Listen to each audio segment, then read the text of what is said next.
Welcome to TalkRx with Dr. Neha. I am so excited today because we're filming from Bali. And I'm sure you can tell by the drinks and our relaxed atmosphere and the plants behind us. I'd like to introduce you. I have a special guest today, and her name is Michelle. She's a nurse, and we met yesterday eating at the Garden Cafe. And as we got to talking, I realized she had some really important questions that I thought might be able to help all of you. So here we are. Welcome, Michelle. Thank you, Dr. Neha. Thank you very much for having me today. Absolutely. Very happy to be here. Aren't we all happy to be here? Oh, yeah, definitely. So what is it that you were thinking about? What were some of the questions coming up for you around communication? One big one is I co-parent my son, who's 2 years of age, with his dad, obviously. So Right. we have shared custody. The communication between us isn't great. So every time we need to discuss something about our son, it ends up sort of in an argument, and I don't want to argue all the time in front of my little boy anymore. Though I often give in to his dad just to avoid the arguments, but then it's sort of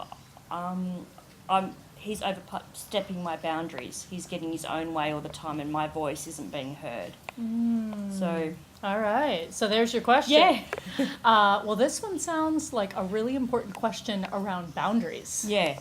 Right? Definitely. Because there's this thing you value very much, which is your son witnessing these arguments. Yeah. Right? Because you Definitely. know it's going to have an effect on him. Definitely. And so what you do is you say, you know what?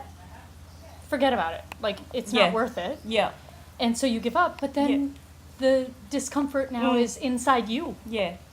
So this is something very important that I want everyone to know. When you decide not to have a conversation with somebody else with whom you have conflict, what ends up happening is the conflict doesn't go away. It's really that the conflict isn't between us anymore. It now goes inside me. Do you see how it just changes its location? Yep. But it's still very present. So what happens for you when you start, when you walk away after you've given up on the conversation? How do you feel in your body in that moment? Not good. I feel very angry. I feel angry towards him that he's got his own way.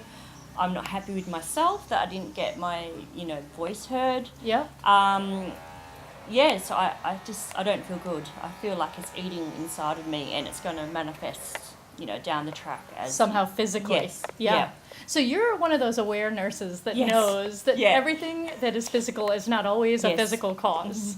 Yeah. First of all, I just want to comment. You may hear some sounds, around. That's because we're outside in a veranda in Bali. Yeah. So it's not going to be it's not going to be a completely quiet setting. So in that space where you feel like you've given up a part of yourself and you worry about your own health, right? There's some motivation to learn how to communicate, right? One question, I'm just going to ask you a simple one. Do you and your son's father ever, have you created any rules or agreements around when you communicate? No. No? No. So it's almost like it just comes up spontaneously when you're together. Yeah. Yeah. Okay, so the first boundary setting is you both love your son tremendously. Definitely, yeah. Right? So one thing is for sure, you agree on that. Yeah. Right? So since you know that you have this in common, right, your love for your son, that's always a great place to begin. Yeah. I know how much you love our son, and I do too. And I'm concerned about the impact of us discussing his care or any logistics around him in front of him. And so I'm wondering, how might we be able to do that? Set aside some time when he's asleep or when he's somewhere else where we could have honest discussions together. Does that seem like it would be helpful? That sounds like a good idea, setting aside a time when he's not there if it does end up in an argument, so he's not witnessing it. So what do you think one of the reasons why you choose to have these conversations in front of him is? I suppose it's just, I don't know. Yeah, just, Like- things come up. Yeah, like it's It like just comes up. It comes up. It's like it's Yeah. almost like a volcano Yeah, that it starts does. erupting. Yeah. Okay, so this is a good thing to think about. So one thing is it's pretty predictable, even though it seems surprising. Yeah.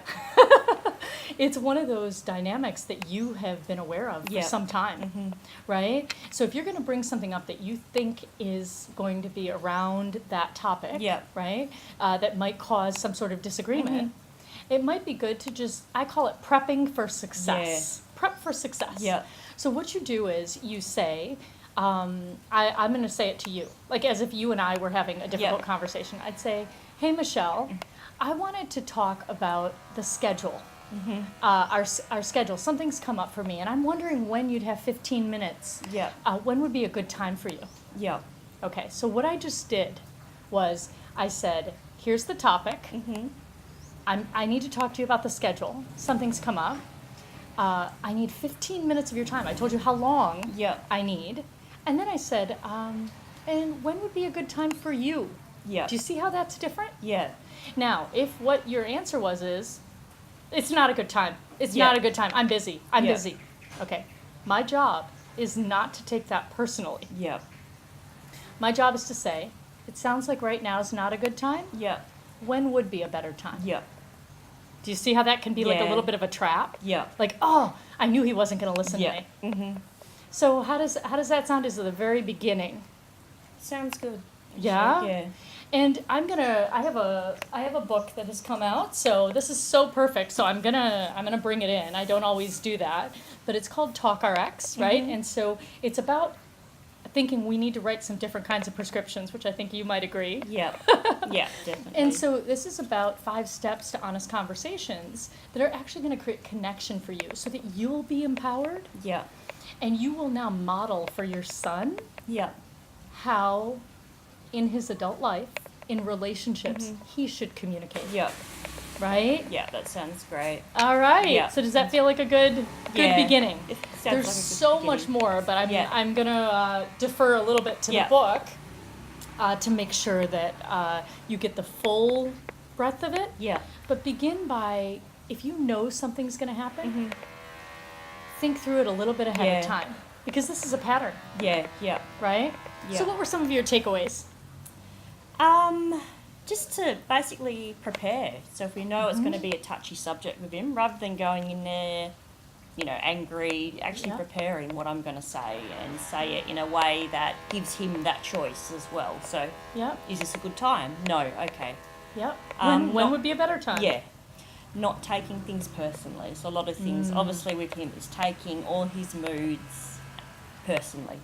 So, Yeah. So him agreeing to a time yeah. is actually him agreeing to this meeting, Yeah. which is a very different experience than him feeling like he's bombarded with Yeah. it, Yeah. right? Yeah. Definitely. So for any of you at home that know that you get into a repeated pattern of conflict in your life with a certain person or over a certain topic or at family holidays, you know how that shows up in your life in certain areas. Take a moment to really think through, instead of just avoiding the discomfort or swallowing it or blowing up in front of someone whom you don't want to behave that way in their future, your children or someone else. Make sure you think through how to prep for success. So that is chapter 22 in my book, TalkRx, and it's really about what is the topic that you need to talk to someone about, what is the amount of time it's going to take, and then asking them, what is a good time for you? So this has been another episode of TalkRx with Dr. Neha. So glad to be here in Bali and still connecting to you. So if you have any questions, you can drop me a tweet at hashtag AskDrNeha.com, AskDoctorNeha. I'd love to hear what you're wondering about.